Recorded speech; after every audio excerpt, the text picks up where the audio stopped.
Good morning, everyone. I hope that everyone is able to participate this morning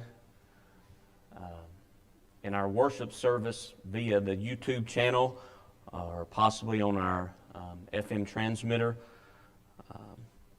It's going to be more difficult for you to do this, but we're going to have to work through this.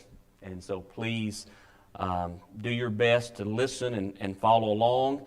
I tried this morning's subject. I've tried to put more on the slides than we usually have, so you can not only just hear it, you can also be able to see it. And I hope that you will make notes as well. The subject matter that we're going to look at this morning together, it's something that has affected millions and millions and millions of people. You know, people want to talk about this pandemic and how it's affecting, and it is affecting a lot of people, but the subject that we're going to talk about this morning has affected millions of people, and millions of people have lost their souls because of this subject. Abuse of this. We're going to begin this morning. I want to just read some verses from the book of Proverbs, chapter 23. Proverbs, chapter 23, verse 29 beginning. It says, "Who has woe? Who has sorrow? Who has contentions? Who has complaints? Who has wounds without cause?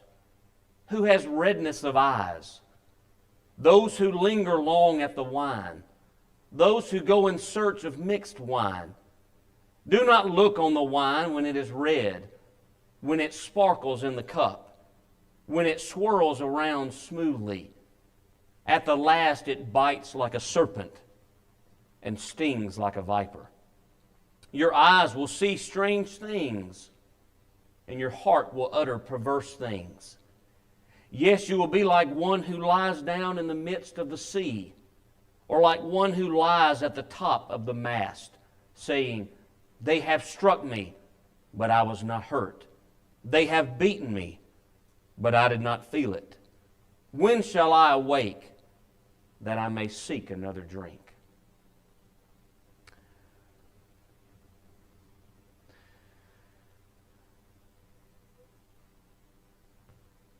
If the consumption of alcohol as a beverage is an action that is scriptural, we certainly do not want to spy out the liberty of other Christians, as from Galatians 2 and verse 4. But if, on the other hand, the consumption of alcohol as a beverage, if it is unscriptural, we need to resolutely stand and speak out against it. What I want us to do this morning is just look at the Bible, at what it says about this. The Bible has a lot to say about wine, if you will, as it's translated in the Bible. And so Proverbs 20 and verse 1 says, "Wine is a mocker, strong drink a brawler, and whoever is led astray by it is not wise." It's not wise to be led astray by it. You know, we talk about alcohol and today, and it's not hard. I think most people agree that drunkenness is wrong, right? And you can look at passages in the Bible and most everyone will agree with that. Galatians chapter 5 is one of those passages, verses 19 through 21. Notice that it says, "The works of the flesh are evident, which are adultery, fornication, uncleanness, lewdness, idolatry, sorcery, hatred, contentions, jealousies, outbursts of wrath, selfish ambitions, dissensions, heresies, envy, murders, drunkenness, revelries, and the like, of which I tell you beforehand." Listen to what Paul says. "Just as I also told you in time past, that those who practice such things will not inherit the kingdom of God." It's pretty self-explanatory, isn't it? There's not a lot of argument when it comes to drunkenness about whether or not it's wrong or not, because the Bible clearly states that, and it says that those who practice such things will not inherit the kingdom of God. Now that word there, the Greek word there, mathai, for drunkenness, it means intoxication. Okay, drunkenness. It's pretty plain and self-explanatory. So I think there's not a whole lot of question along those lines. Look at another passage with me. Ephesians chapter 5 and verse 18. Ephesians chapter 5 and verse 18. Here Paul tells the Ephesians, he says, "Be not drunk with wine, wherein is excess, but be filled with the Spirit." Now the word drunkenness here, it's another form there of what we saw before, the methuo. It is used in this Ephesians 5:18. It denotes more than what we may realize on the surface. W.E. Vine says this about this: to make drunk or to grow drunk, marking the process of the state expressed, to become intoxicated. Young and Haynes say to begin to be softened. E.W. Bullinger says to grow drunk. Thayer, to get drunk, to become intoxicated. But I want you to go back and think about this. Notice what W.E. Vine says again. It says marking the process of the state expressed.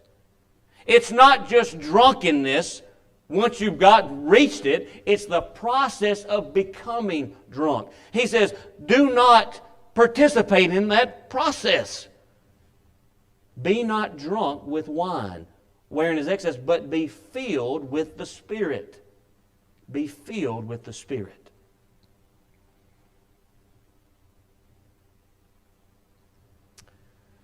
You know, we could just stop right there this morning.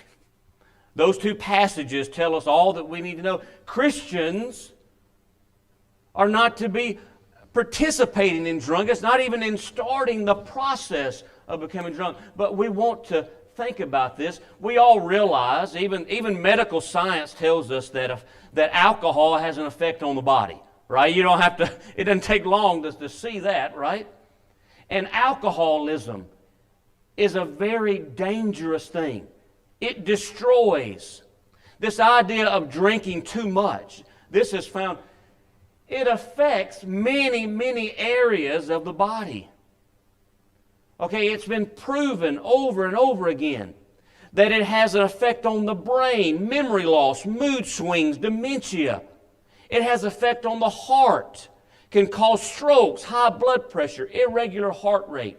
On the pancreas, pancreatitis. On the stomach, stomach ulcers, chronic gastritis, vomiting. On the liver, muscular diseases, muscular things, weaknesses of our muscles. The lungs, breathing difficulties, lower level of nitric oxide. Many, many things, symptoms of alcoholism. It has been proven, and I've got the link here, about cancer. Extensive reviews of research studies. There is a strong scientific consensus of an association between alcohol drinking and several types of cancer. And you can go on there and you can look at all the different types of cancer that it talks about. I don't have to tell you that there's a long-term effect of alcohol on the body. It's something that it destroys. And brethren, Christians, we must realize that our bodies are a temple of the Lord. We don't want to do anything to our bodies to intentionally harm our bodies or do things that's going to hurt our bodies. And so we could spend a lot of time this morning just talking about that general principle. This is a real sickness. I saw a statistic this morning, and it's several years old. 700,000 people a day in the U.S. seek help for alcoholism. 700,000? Oh, it's not a problem. You ever say, I can handle it. You ever someone say, oh yeah, it's not a problem, drinking alcohol, it's not anything, it's fine. A little over 2 weeks ago, I had a second cousin, that died from the effects of alcohol.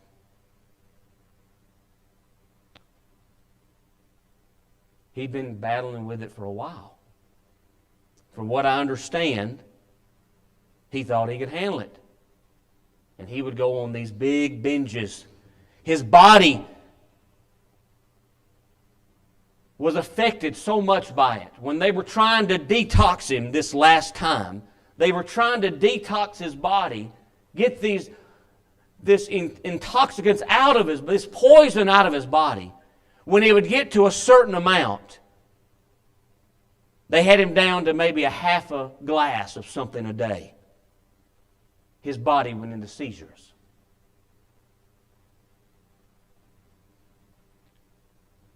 One of the last seizures that he went into, it did something to him. They carried him to the hospital in Nashville. They had to induce a coma because his body was just going crazy. And when they tried to slowly bring him out of it, no response. So don't tell me that alcohol, the effects of alcohol, does not destroy. This man was 40 years old. It does destroy. It affects. But someone says, well, that's just the long-term effects of alcohol, right? And as long as we drink in moderation or social drink or anything like that, it's not a problem. We can handle it. Well, I wanted to introduce to you something else this morning, some other passages for us to think about. I want us to look at the word sober. Being sober, because the Bible commands complete soberness. The word translated for sober, the Greek word is nepho. From what I understand, it is used 6 times in the New Testament. 3 times in the book of 1 Peter. It's also used, and I've got it on the slide here, and it is used 1 Thessalonians chapter 5, verse 6 and verse 8, and 2 Timothy chapter 4 and verse 5. But for time's sake, we're just going to look at the instances in 1 Peter. 1 Peter chapter 1 and verse 13. Peter says, therefore gird up the loins of your mind, be sober, and rest your hope fully upon the grace that is to be brought to you at the revelation of Jesus Christ. You skip down a few chapters to chapter 4 and verse 7. The end of all things is at hand. Therefore be self-controlled and sober-minded for the sake of your prayers. Skip down one more chapter, chapter 5 and verse 8. Be sober-minded. Be watchful. Your adversary, the devil, prowls around like a roaring lion seeking someone to devour. I believe that we can tell here from these 3 instances where the word is used, nepho is used, I believe we can safely say that God wants us to be sober. Right? It says be sober. Be sober-minded. So the question really is, what does sober mean? Right? What does sober mean? Well, let's do a word study. Let's do a quick word study this morning of the word nepho. Word study of sober. I'm definitely not a Greek expert, and so we'll look at the expert. We'll look to the experts, and I've got them up here on the slide.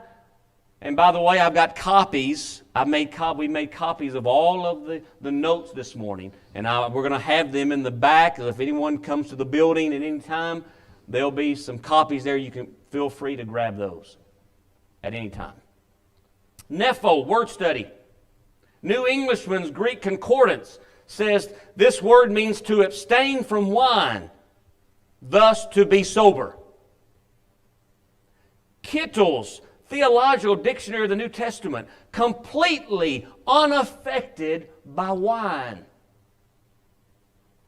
Strong's Exhaustive Concordance of the Bible, to abstain from wine. That's what the word sober means. Right? Why do you think, someone says when they pull you over, a policeman, they're going to give you a sobriety test. They're going to see if you're sober or not. Okay, we use it in the same way, don't we? It's to see if you have any effects of alcohol in your body. Vine's Expository Dictionary of the New Testament words signifies to be free from the influence of intoxicants. In other words, it's not only just alcohol. It could be drugs or anything else, right? That affects the body.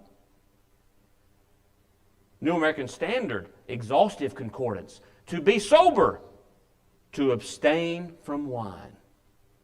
Brethren, that's what the word study there, the command for us to be sober, the command is there, to be free, listen once again, from the influence of intoxicants. Well, someone says, you know what? Okay, so what are you trying to say? You're trying to say that I can't have one drink?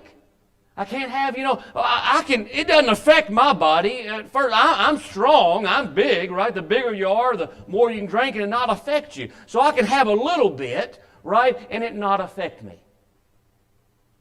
Well, let's just see what medical science has to say about it. They're pretty sharp, right? We look to, that's what the specialists are doing right now, right? They're looking to the science. We look to the science for our answers. Well, let's see what the science says. How much alcohol does it take to affect your body? And by the way, you can look this up. Everyone, I looked it up myself. Look it up. WebMD. Okay, this is just one. I've got other sources. WebMD. It's going to take you long to find. Listen to what they said. 30 seconds after your first sip,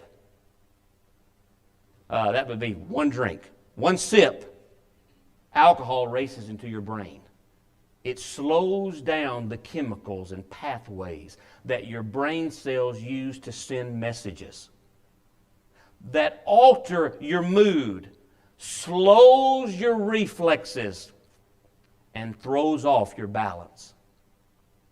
You also can't think straight, which you may not recall later because you'll struggle to store things in long-term memory. Okay, that's from the first sip. Well, let's go on. Let's look at someone else. Someone say, oh, WebMD, they don't know what they're talking about. All right, let's look at someone else. Let's look at the Department of Health and Human Services in their reports to Congress. This was back in 1990 and 1993. At low doses. At low doses. The effects of alcohol may include alterations in mood, cognition, anxiety level, and motor performance. It may also impair performance several hours after the blood alcohol level has gone down. Even slightly elevated levels result in more fatal accidents. And the majority of individuals who experience a problem related to alcohol use are light and moderate drinkers. Kind of sounds like that you don't have to get drunk, right, for it to affect your body. At low doses, even the first sip, it starts affecting you. Well, let's look at another source. This is from the Effects of Alcohol and Other Drugs from the Motorcycle Safety Foundation in Irvine, California from 1991. 1 to 2 drinks of alcohol impair mental and physical abilities. Mental processes such as restraint, awareness, concentration, and judgment are affected. Reaction time slowed. And an inability to perform complicated tasks. Well, there's the science, there's the medical experts. That's what they say. Guess what? They say even a small amount of alcohol will affect you. It affects your sobriety. In other words, you're no longer sober. God commands His children to be sober. Sober-minded. I want you to think with me, before we move on. I've got something here that I'd like to share, and it's a little small. I'm going to put my glasses on so I can read it. This is from Collie Caldwell. Listen to what he says. Man is made in the image of God. He is flesh and God is spirit. Therefore, his physical being is not what has been created in God's image. It is his mind, his spirit, which especially distinguishes him from other living creatures. Man does not have the right to abdicate for purposes of pleasure or escape that part of his being which reasons, which feels, which is immortal, and which is in God's image. Drink and hallucinatory drugs used for non-medicinal purposes take away the true character of the individual and debase him rather than uplifting him spiritually. That is what is basically wrong with drunkenness and the use of drugs practiced for illicit purposes in our society today. God has not forbidden them without just cause. Some of the most pitiful sights in the world are seen in homes where men, women, or children have had to have a drink or a capsule. Brethren, we're made in the image of God. And it's our minds, and it's our spirits, and our souls. And we have no right, as he says, to abdicate that, to have some pleasure, some escape from alcohol or some type of drug.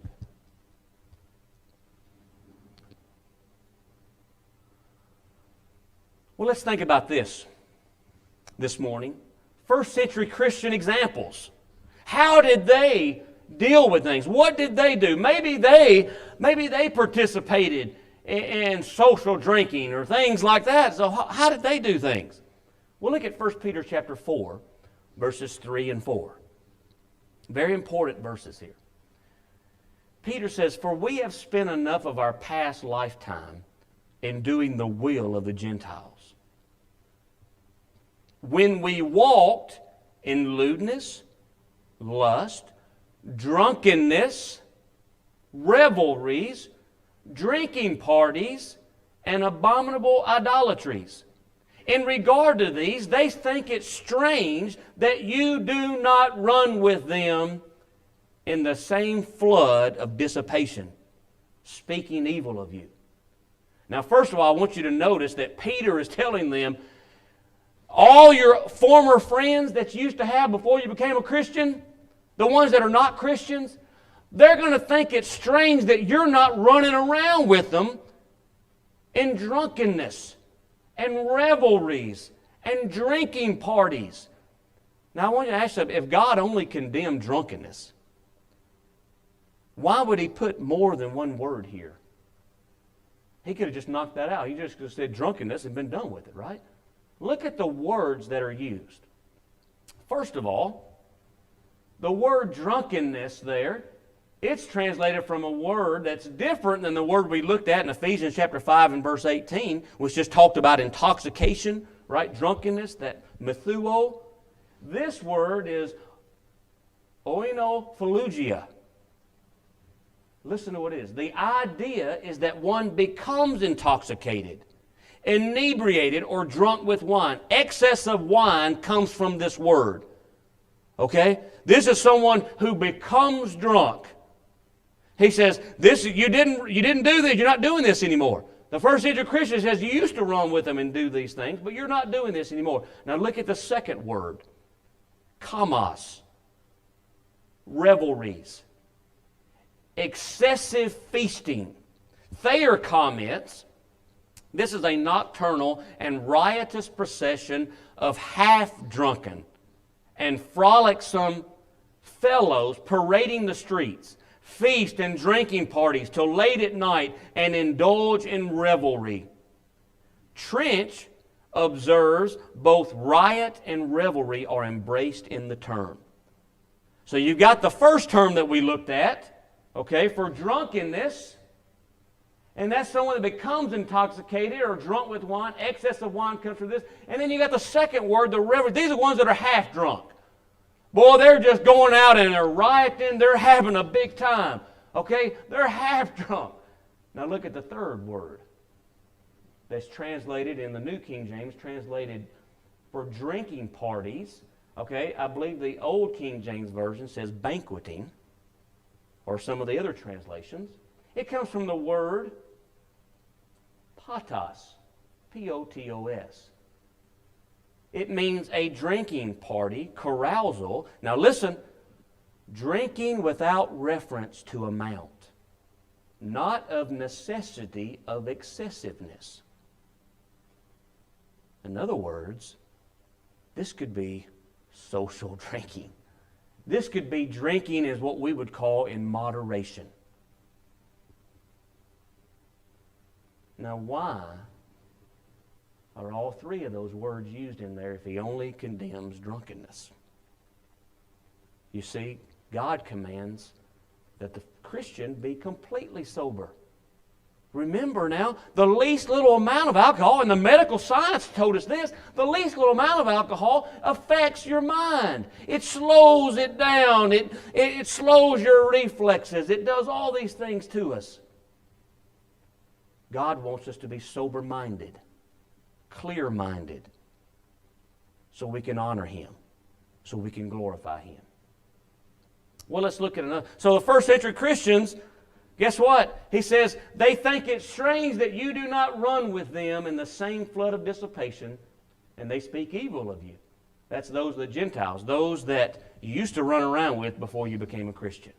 All right, let's look at another passage then. Let's look at another example from the first century Christians. 1 Timothy chapter 5 and verse 23. Paul tells Timothy, now listen, some people want to use this verse. They say, wait a minute, listen to this verse. No longer drink only water, but use a little wine for your stomach's sake and your frequent infirmities.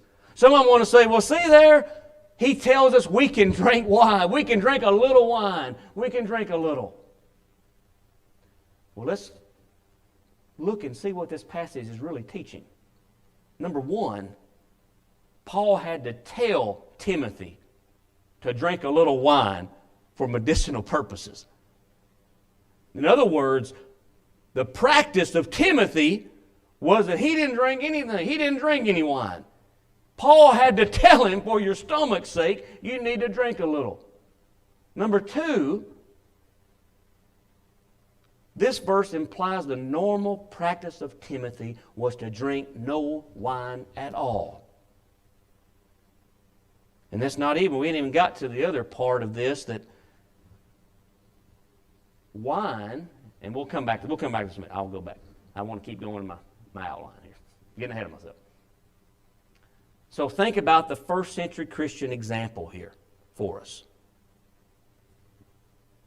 Okay.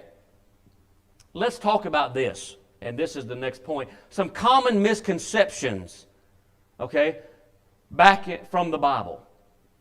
Some want to say this, that when wine is mentioned in the Bible, it is always intoxicating. In other words, it always has alcohol in it. That's what some people want to say. That when you see the word wine, it always means that it's alcoholic wine. If all wine were the same, brethren, it would make the Bible contradict itself. For instance, Psalm 104 and verse 15, it would say it's a blessing. Habakkuk 2 and verse 15 says it's a cursing. John chapter 2, verses 1 through 11, we say it's sanctioned. Proverbs 4 and verse 17, we'd say no, it's condemned. Judges 9:13, it brings cheer. Proverbs 20 and verse 1 says it's a mocker. Isaiah 55 and verse 1 says it's a spiritual blessing. And Psalm 60 and verse 3 says it brings divine wrath. Now how can it do that? The Bible is not contradicting itself.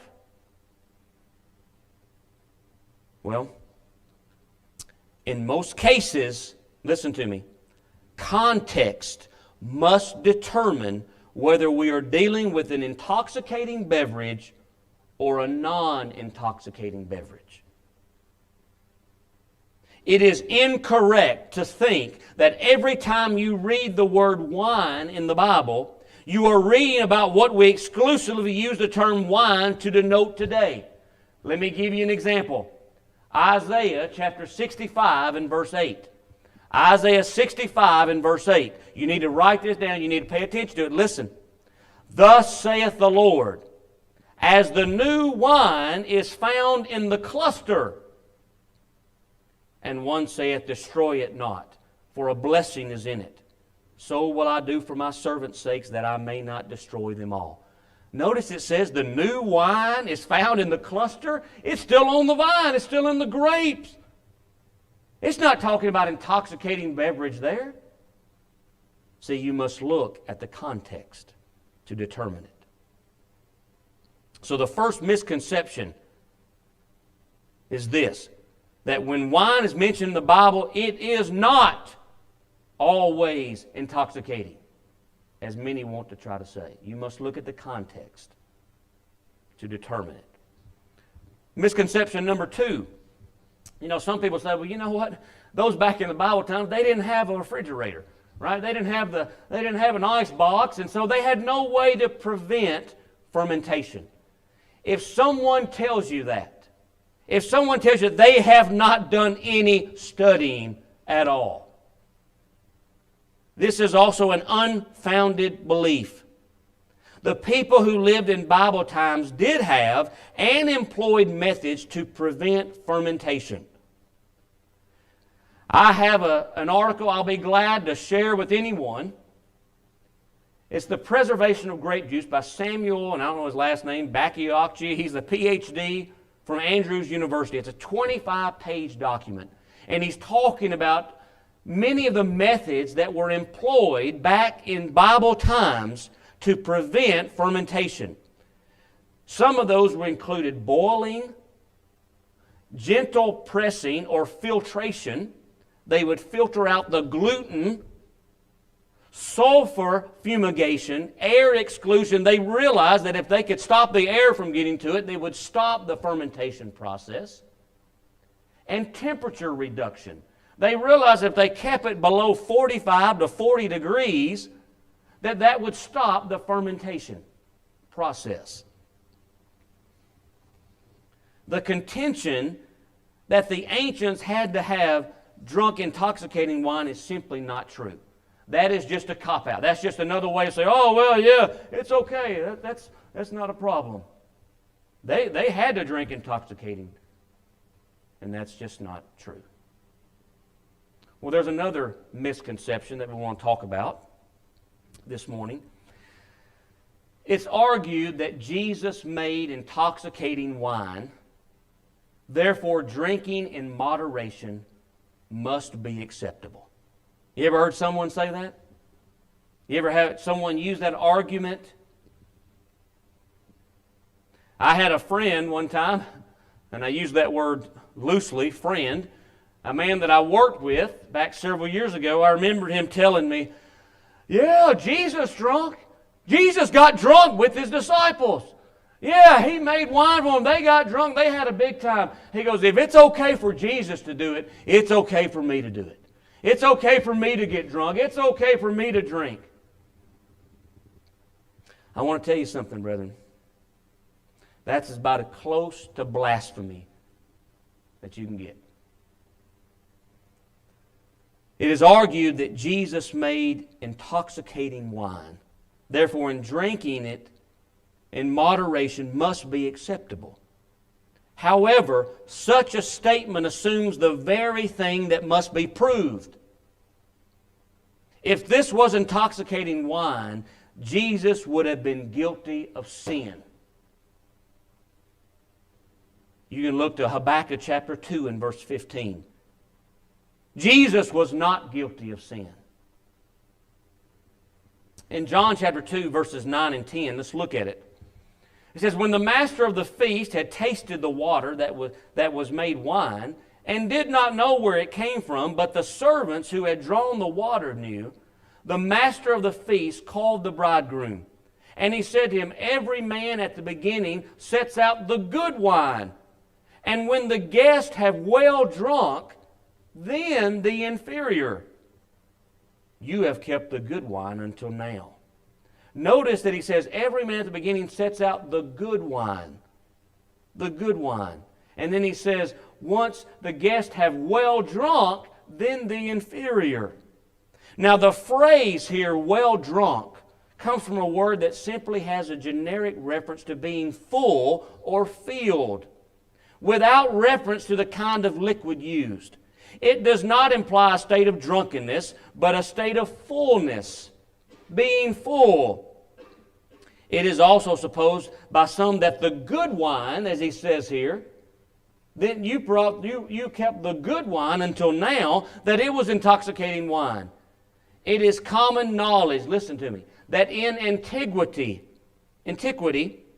men regarded wine in an unfermented state as of a higher quality than any other. Pliny, Plutarch, and Horace all mentioned that the best wine was that which was destitute of spirit. Brethren, I tell you this morning that Jesus did not make intoxicating wine for this wedding party. Jesus would have been guilty of sin if he'd have done it. He did not do that. We need to be careful, brethren, when we're thinking about passage and using passage. We better make sure we know what we're talking about. So, brethren, in conclusion this morning, and I thank you for, hopefully you're all still with me out there. Everything's still good.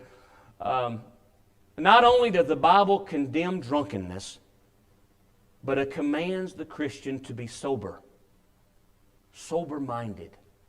New Testament Christian examples confirm that normal practice was not to drink alcohol at all. And we must all realize and understand that drinking destroys. It destroys the body and mind. It destroys homes and the lives of others. It destroys virtue and self-respect. And most importantly, however, it will destroy your soul. And brethren, that's why this makes this alcoholism or drinking alcohol is more deadly than any pandemic that would ever come about. Because it can destroy your soul. Bill Cavender was a preacher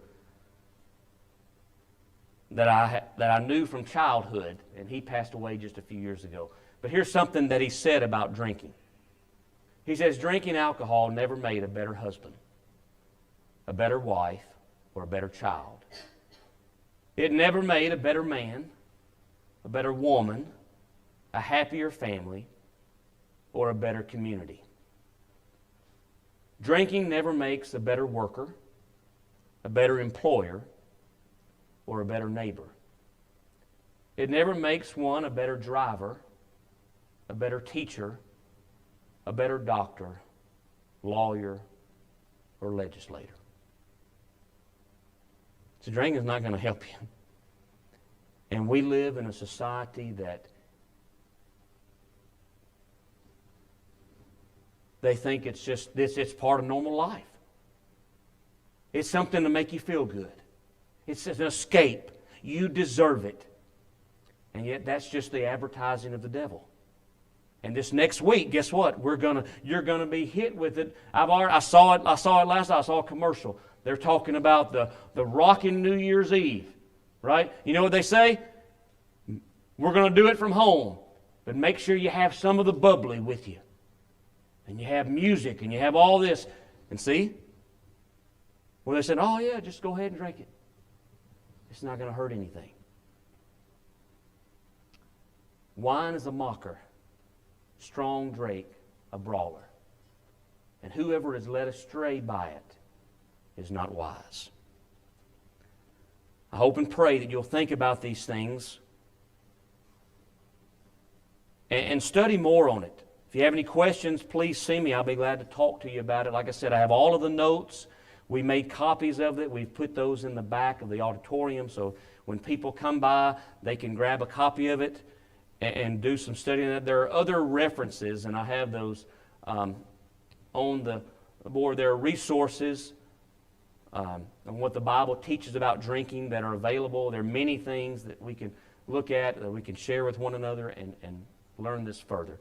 But I appreciate your time, and we're not going to have an invitation this morning. Obviously, everyone's in their homes, but I want you to think about everything. If there's something that we can do or help each other or pray for one another, we're still able to do that. And so we're going to please be thinking about these things, be thinking about one another. As far as other announcements, just a few things that I have before we're dismissed in a word of prayer. We need to remember Chris and Connie Travis. Sister Connie is in the hospital. She's had COVID and with pneumonia. And so remember her. Hopefully, if everything goes well, she may get to come home tomorrow, I think, from what I saw. Remember the Holt family, Ben, Marcia, and Jeb. Some of Ben's other family, I think, in Alabama has had this as well. Remember Chuck and Lisa Hegler.